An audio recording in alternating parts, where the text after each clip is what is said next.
Bună, dragilor, și bine ați venit la o nouă citire. Dacă titlul te-a atras, înseamnă că ai aici cu siguranță un mesaj pentru tine. Îți mulțumesc pentru că mă urmărești, îți mulțumesc pentru că mi-ești alături. Dacă vrei și tu astfel de citire, te invit oricând, cu drag, doar pe aplicația de tarot și astrologie, Cristina Zurba, disponibilă atât pe iPhone cât și pe Android. Hai să vedem așadar mesaje, ce trebuie tu să știi.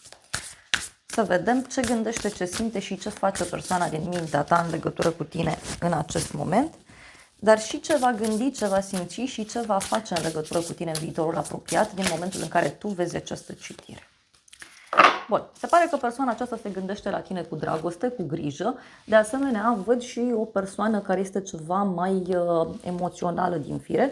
Poate e cineva care te respectă foarte mult, cineva care te vede ca fiind o persoană inimoasă, iubitoare, poate e cineva aici care se gândește foarte mult la inima ta, la cum anume să se apropie de sufletul tău, dar în același timp văd și un personaj care se poate gândi în acest moment, poate chiar să facă un gest frumos față de tine.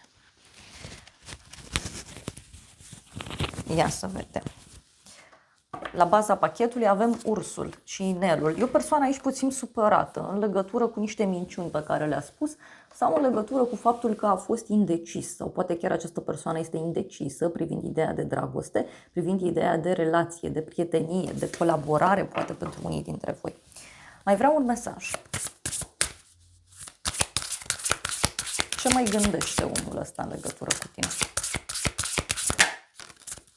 Ei, dacă ești femeie, uite, persoana aceasta să știi că te poartă în minte în permanență, persoana aceasta se gândește în continuu la tine și de asemenea acest om se gândește poate chiar că ești o persoană importantă pentru el sau pentru ea și din nou, uite, se gândește foarte, foarte intens la relația voastră și poate chiar se pregătește să ia și o hotărâre în acest sens. E clar că aici avem un om îndrăgostit. Să vedem ce mai gândește soarele. Omul ăsta se pare că e foarte pozitiv în legătură cu tine. Poate chiar se gândește că relația poate să meargă într-o direcție pozitivă. În unele cazuri, simt aici că acest om e într-un moment în care și-a clarificat foarte mult relația cu tine. Adică în sfârșit vede totul mult mai clar, în sfârșit își dă seama încotro se îndreaptă lucrurile. În sfârșit omul ăsta își dă seama spre ce direcție vă îndreptați. Și uite, e ca și cum a luat o hotărâre în legătură cu un comportament copilăresc, da, pe care l-a avut sau pe care încă l-are. Hai să vedem ce simte față de tine. Steaua. Omul ăsta are o speranță foarte mare în ceea ce te privește. De asemenea, este vorba despre o persoană care se gândește foarte intens la tine. Poate chiar simte că tu ești salvarea lui sau salvarea ei. Omul ăsta se ghidează foarte mult după ceea ce tu spui, după ceea ce tu faci. Deci discutăm aici despre o persoană foarte diferită. Mai vreau un mesaj. Ursul, da, deci omul ăsta ține foarte mult la tine, da? Aici poate să fie vorba despre o dragoste veche sau poate să fie vorba și despre faptul că acest om are o anumită siguranță în relația cu tine, doar că are momente când este prezent, momente când este absent. E cineva care pleacă foarte greu dintr-o situație, este o persoană cu greutate aici. Deci omul ăsta e clar că are niște sentimente foarte puternice. Și uite, se gândește aici că poate norocul îi surâde. Se gândește aici că poate o mică minune sau o minune mai mare se poate întâmpla. Hai să vedem ce mai simte în legătură cu tine. Persoana aceasta îți poartă în inimă vorbele. Deci voi aici ați avut o discuție sau poate aveți discuții în acest moment și pentru persoana aceasta aceste discuții contează extraordinar de mult. De asemenea, văd aici foarte clar faptul că te afli într-o perioadă în care, nu știu, fie nu comuni suficient cu persoana asta, fie, uite, e un om aici care se simte pedepsit, da? Omul ăsta se simte retras. Hai să vedem ce face în legătură cu tine. Inelul, uite, în legătură cu tine, nu știu, poate vrea să-ți cumpere un inel, poate vrea să discutați, poate vrea să vă întâlniți, poate chiar îți propune o relație.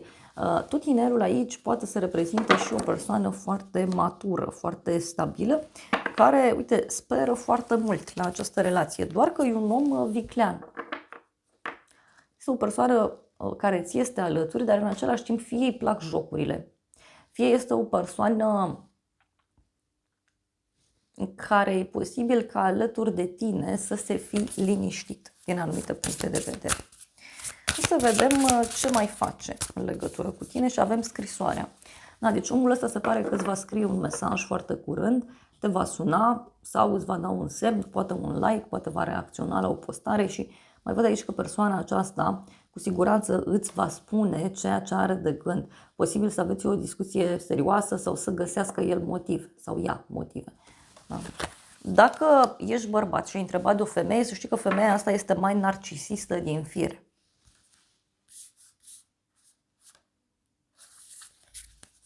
Vestea asta are legătură cu sfârșitul unei perioade de incertitudine.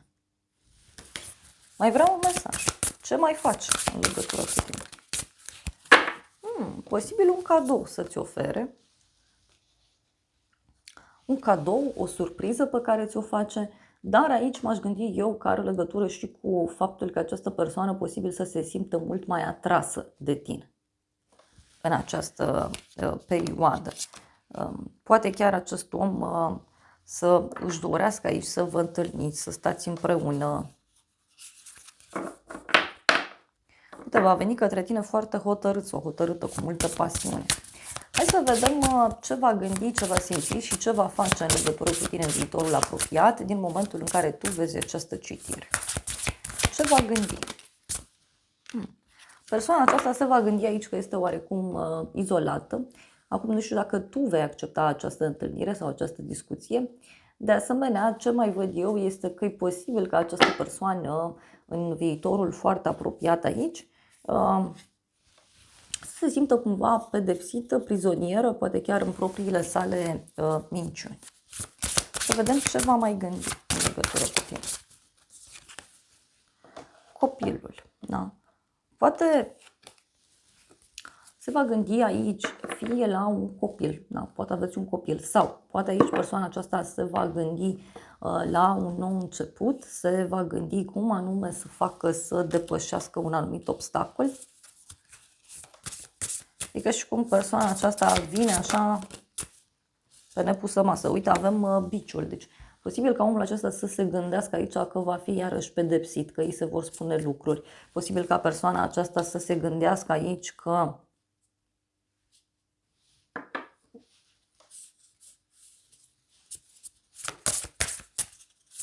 se apropie de tine. Mai vreau un mesaj. Ce va mai simți? Și avem câinele. Ce va mai simți? Deci aici persoana aceasta, uite, își va dori probabil să rămâneți prieteni sau își va dori să-ți fie alături, indiferent de situație. Posibil aici să aveți legătură și cu o persoană care își acceptă suferința, își acceptă umilința, își acceptă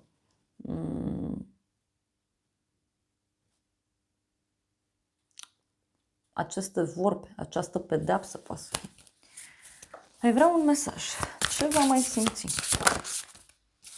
Uite, va simți foarte multă indecizie, da? Și foarte multă agitație în sufletul său, pentru că nu prea va ști încotro să se îndrepte.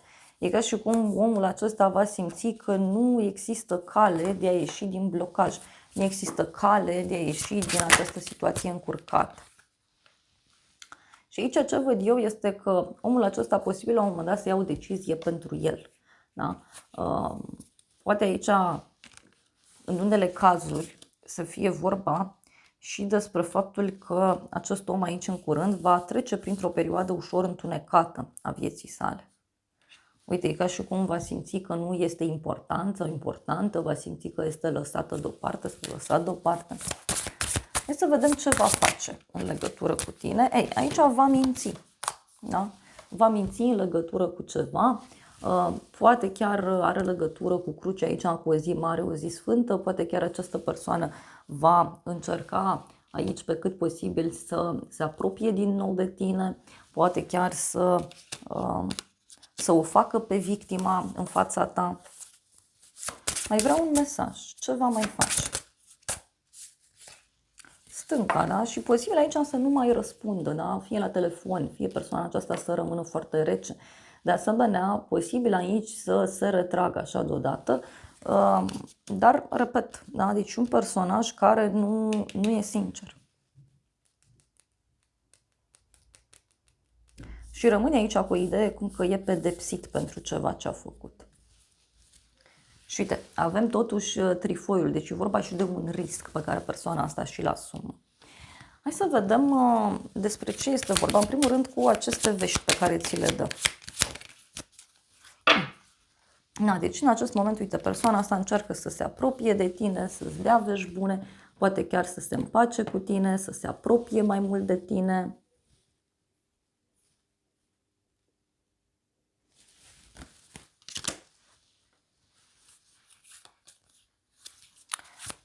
Hai să vedem aici ce va gândi în legătură cu tine. Se va gândi că ești o persoană foarte ocupată și de asemenea se va îngrijora în legătură cu niște obiceiuri mai puțin sănătoase, da, pe care tu le ai, sau persoana aceasta se va îngrijora în legătură cu o lipsă a sa de activitate. Deci își va da seama că aici ceva nu mai poate fi lăsat așa. Și uite, va risca foarte mult. Hai să vedem ce va simți în legătură cu tine.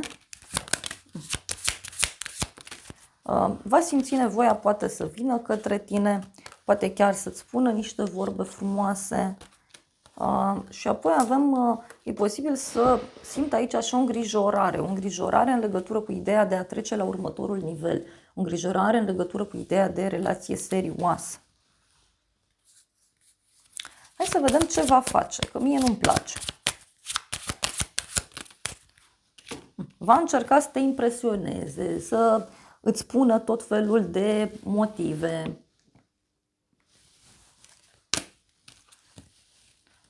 Și avem bărbat și mare noroc. Și, repet, va risca foarte mult. Va risca foarte mult. E ca și cum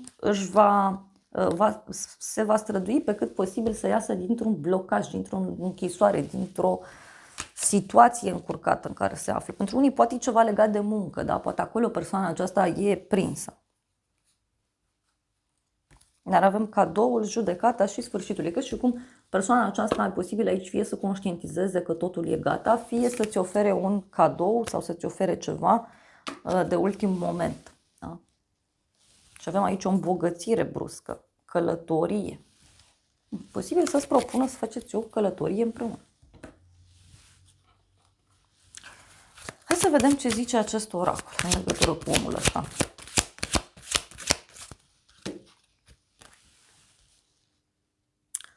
O aventură clandestină, ceva care nu este aprobat de familie, o relație secretă. Poate omul ăsta și o să mai uite și prin alte direcții. Pentru alții, în schimb, poate să fie vorba și despre o persoană care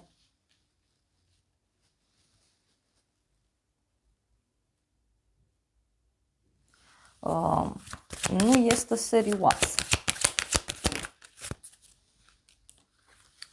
Iar apoi avem nesiguranță în legătură cu partener, emoții confuze și semnale diferite. Posibil ca omul ăsta să nu aibă o siguranță în legătură cu tine sau în legătură cu relațiile la modul general for tine. Pentru că eu cred că în unele cazuri aici aveți legătură cu un personaj căruia îi place așa să zboare din floare în floare. Avem o propunere neașteptată, un angajament pe termen lung. Deci, se pare că omul ăsta totuși fie riscă și îți propune ceva pe termen lung, da? Pentru că, uite, persoana aceasta e ca și cum te consideră ca fiind irezistibil sau irezistibilă. E ca și cum se lasă condus de inimă. Deci un om foarte instabil.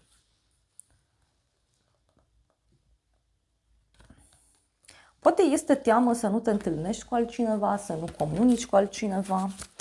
Mai vreau un mesaj.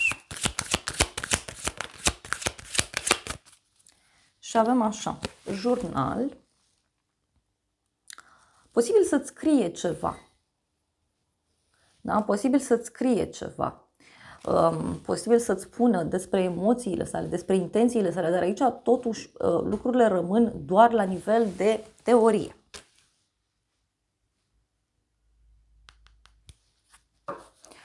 În unele cazuri poate să fie, uite, și, nu știu, o promisiune foarte mare pe care ți-o faci. Mai vreau un mesaj.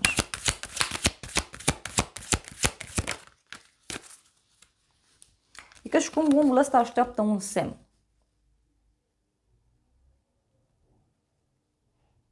Se spune să-ți accepti sentimentele și, de asemenea, este despre a accepta un adevăr. Ei, poate omul ăsta așteaptă, repet, să-i spui ceva sau, uite, îți poate oferi un cadou. Îți poate propune să vă faceți planuri de viitor, doar că, repet, omul ăsta e foarte instabil. Hai să vedem ce zice acest tarot. Avem cartea căsătoriei și pierdere. Ei, posibil, da, ca omul ăsta să conștientizeze faptul că te-a pierdut sau faptul că a pierdut ceva care are legătură și cu un drum neașteptat, pe care fie trebuie să-l facă, fie l-a făcut.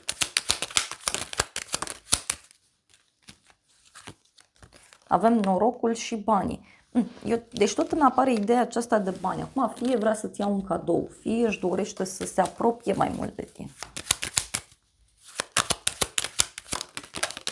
Am întrebat ce va face concret, da? Îți va oferi niște semnale așa de dragoste, dar nu foarte mari, cumva mărunte, poate doar vorbe, promisiuni, gesturi drăguțe. Însă este clar că omul ăsta în continuare nu este sigur pe partea aceasta de dragoste.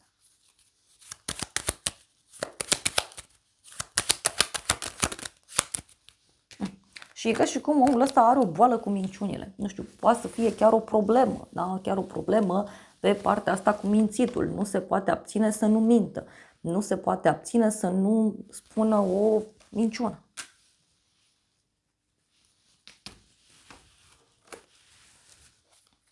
Mai vreau un mesaj de la frunzele de ceai. A ieșit un mesaj și am mai vrut unul. Primul mesaj este așa, o vale, o putere personală foarte mare și pace care merg spre succes. Poate sfatul pentru tine este să-ți păstrezi acea putere personală și să mergi către ceea ce tu dorești, iar apoi avem laleaua, o pasiune foarte mare. Poate în unele cazuri aveți surpriza, da, ca acest om să-și schimbe foarte mult comportamentul, în unele cazuri.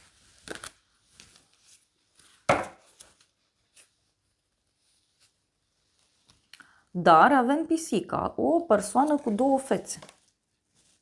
O persoană cu două fețe și avem iepurele. Prea multă îngrijorare în legătură cu chestiunile sexuale. Deci poate cineva care are o problemă.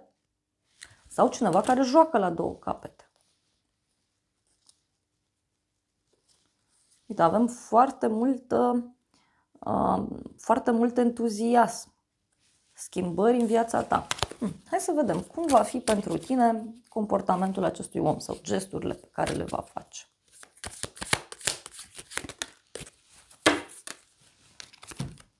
Avem așa, delfinul, un câștig financiar care vine neobișnuit din ceva ce ai făcut în trecut. Iar apoi avem luna iunie, cifra 6, zodia Gemeni, zodia Rac. Aici poate pe tine, nu știu, te prinde într-un moment de bucurie din punct de vedere profesional.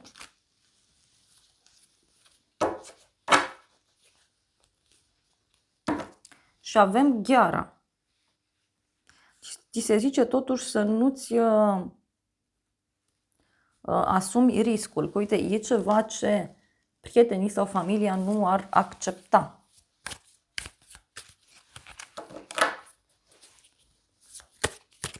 Mai vreau un mesaj.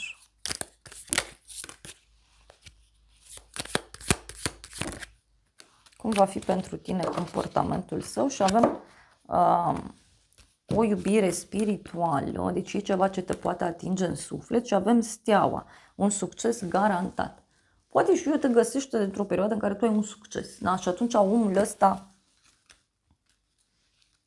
își dorește foarte mult să, cum să zic eu, să se apropie de tine.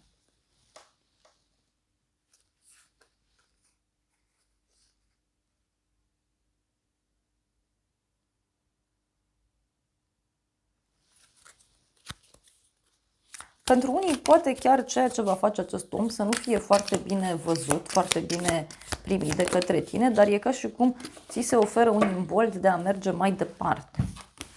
Și apoi avem căsătorie. Ok. Deci omul ăsta chiar să-ți propună, poate aici și nu știu, o căsătorie, doar că eu tot simt că e doar la nivel teoretic. Pentru unii. Avem atenție la sănătatea ta și avem mâna. Ai nevoie de ajutor și ghidare. Da. Posibil aici să ceri și un sfat. Și avem din nou luna, o lună, avem luna iulie, cifra 7, zodia rac, zodia leu. Poate chiar să-ți propună familie, copii. Da? Posibil și un eveniment, da? Care apare și care schimbă lucrurile. Și tot mi apare ideea asta de bani. Deci fie vorba de un succes pe care îl aveți și care, știu eu, poate să schimbe destul de mult lucrurile în această relație. Da, dragilor, acestea au fost previziunile de această dată. Eu vă mulțumesc pentru prezență, vă îmbrățișez cu drag, sper din suflet să vă fie de folos informațiile și să ne revedem cu bine și data viitoare. Eu vă doresc să aveți parte de o zi sau de o seară cât mai frumoasă.